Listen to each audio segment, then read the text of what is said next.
35 वर्षांनंतर पत्नीच्या खुनातील फरार आरोपी जेरबंद। अकोल्यात पोलिसांनी तब्बल 35 वर्षापासून फरार असलेल्या खून प्रकरणातील आरोपीला अटक केली आहे। तर एकनाथ गायकवाड असं अटक करण्यात आलेल्या आरोपीचं नाव असून 21 मार्च 1991 रोजी गुढीपाडव्याच्या दिवशी त्याने पत्नी चित्रलेखा गायकवाड याची कुऱ्हाडीने निर्घृण हत्या केली होती।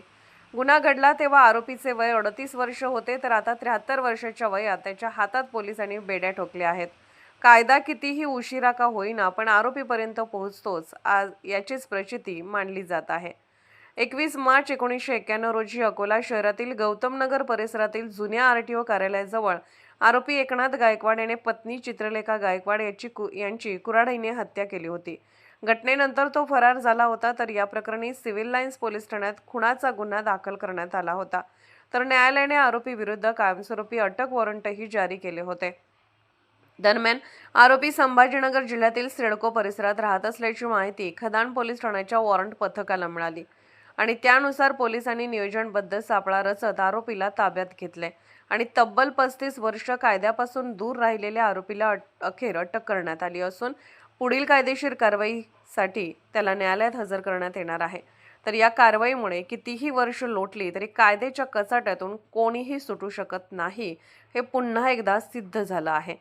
तर आता आरोपी गेली 35 वर्ष नेमका कुठे आणि कसा राहत होता याचा तपास पोलीस करत आहेत। हर्षदास सोनोने, अकोला। खूप जुना गुन्हा जो आहे तो उघडकीस आलेला आहे, त्यात आरोपी पकडण्याचा काय नेमकी माहिती आहे?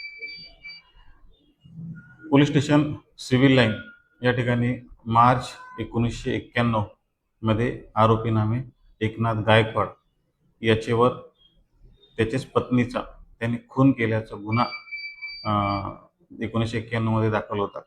त्यानंतर तो आरोपी फरार होता। जवळपास 35 वर्षापर्यंत तो आरोपी मिळून आला नाही। त्यानंतर खदान पोलीस स्टेशनची निर्मिती झाली आणि ते घटनास्थळ आमच्या हद्दीमध्ये असल्याने त्याचा स्टँडिंग वॉरंट आम्हाला प्राप्त झाला होता आणि आम्ही सुद्धा त्या आरोपीचा शोध घेत होतो। आज तो आरोपी ची आम्हाला माहिती मिळाली, त्यावरून आमच्या स्टाफने अत्यंत शिताफीने त्या आरोपीला जवळपास 35 वर्षाच्या नंतर आज तो आरोपी आम्ही अटक केलेला आहे।